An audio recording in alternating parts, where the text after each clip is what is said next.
Your nervous system is an information highway running from your brain to your body and from your body to your brain. And this information highway sends signals, messages, important information about pleasure and pain and danger and safety, all running through your body. At its origin, thousands and thousands of years ago, as we humans started to evolve, we developed this nervous system to keep us safe in the wild. At any moment, there could be a wild animal. At any moment, there could be a change in weather or something that felt threatening. And it was our bodies that helped us to develop safety mechanisms in order to be safe in the world, keep the survival of the species, if you will. And we responded to events in the environment in very specific kinds of ways. Fight, so that wild animal is charging and we go back at it with our spears and our slings and our ability to fight off that animal. Number two, we would have taken off. That's called flight. We run in the opposite direction, hoping to outrun and outsmart that animal so that we could preserve life. The third one is to freeze. And that freeze response is really about, if I kind of play dead and then disappear in right in front of this animal's eyes, I'm going to be safe. They're not going to see me. And hopefully camouflage myself in a way that they can't come after me. The fourth one is to fawn.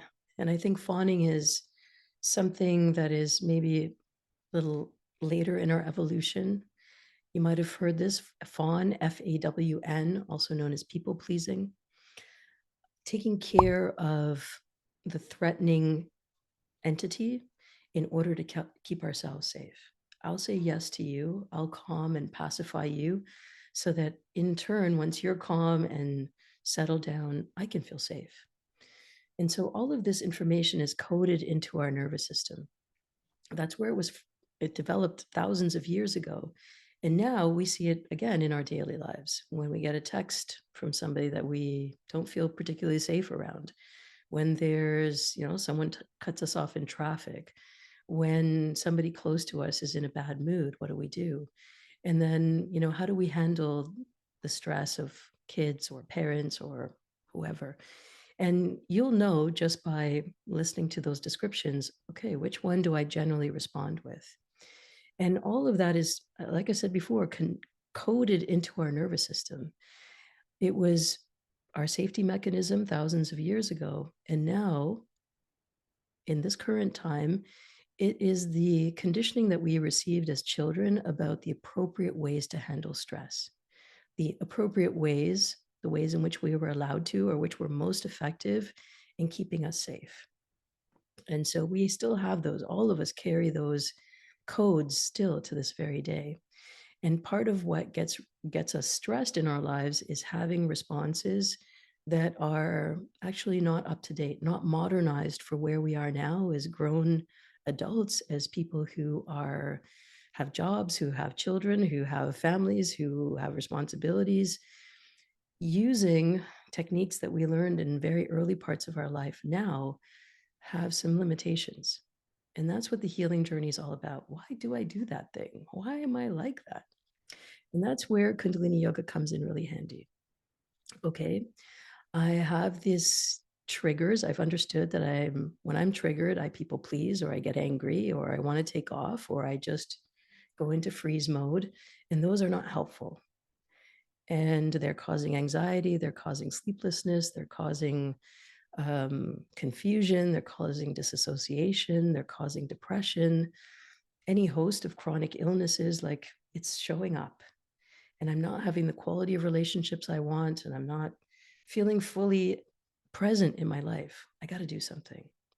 And chances are some of that has brought you here. And I'm so glad you're here. I think it's really vital and important. Kundalini Yoga is thousands of years old. It comes from ancient healing traditions. It's time tested. It works. It works. Take a look at all the comments under any of the videos here on this channel. You'll see it's your proof of the community speaking. And so you get started on a practice, and I want to just encourage you now to go full force, Just commit every single day. Every day I'm going to show up. Every day I'm going to show up. And in the early days, you may pick a different video. Yep, that's what you might do. In the early days, you may pick really short stuff. Totally fine. Good. And as you advance in your journey, make sure that that's happening on a daily. Okay. Do it on a daily. Number 2 is to round out your understanding of trauma-informed languages. In other words, understand what triggers mean. Understand your fight response, flight response, your freeze response, your fawn response. Understand where they show up and how they show up in your body. What does sadness feel like in your body? What does anger feel like? What is happiness and joy? What does that feel like?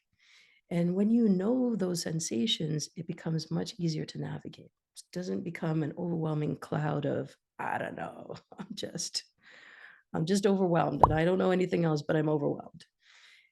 Because that information, the information that our body shares with us is an open channel. It's our book.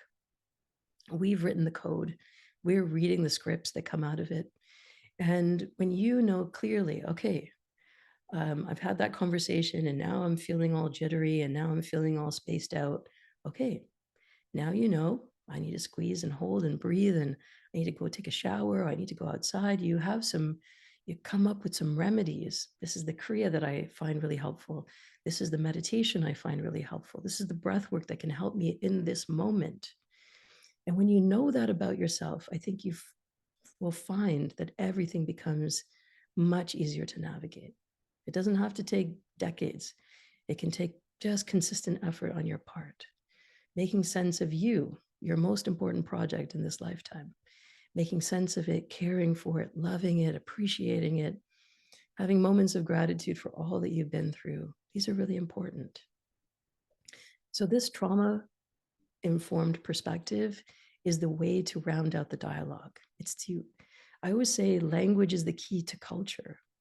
And so when you have language that describes your experience in this world, you have the ability to influence the next generation after us. You have the ability to create concrete plans with the people in your life. And you have this relationship with yourself that's for you to have.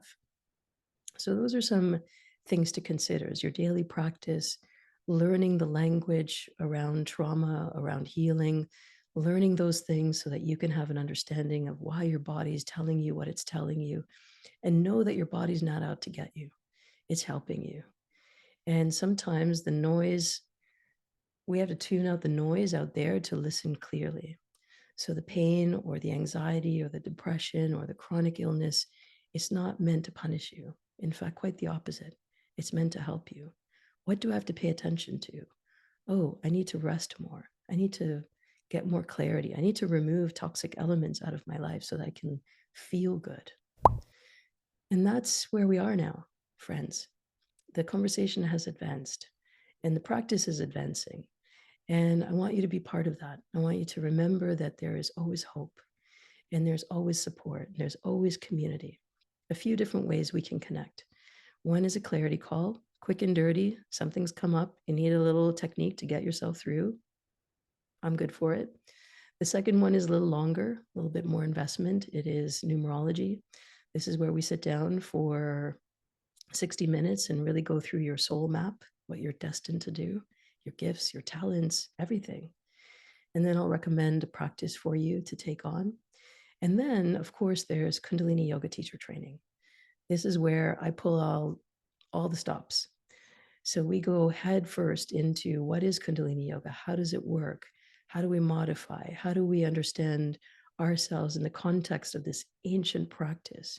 How do we do that in a way that is culturally sensitive and affirming?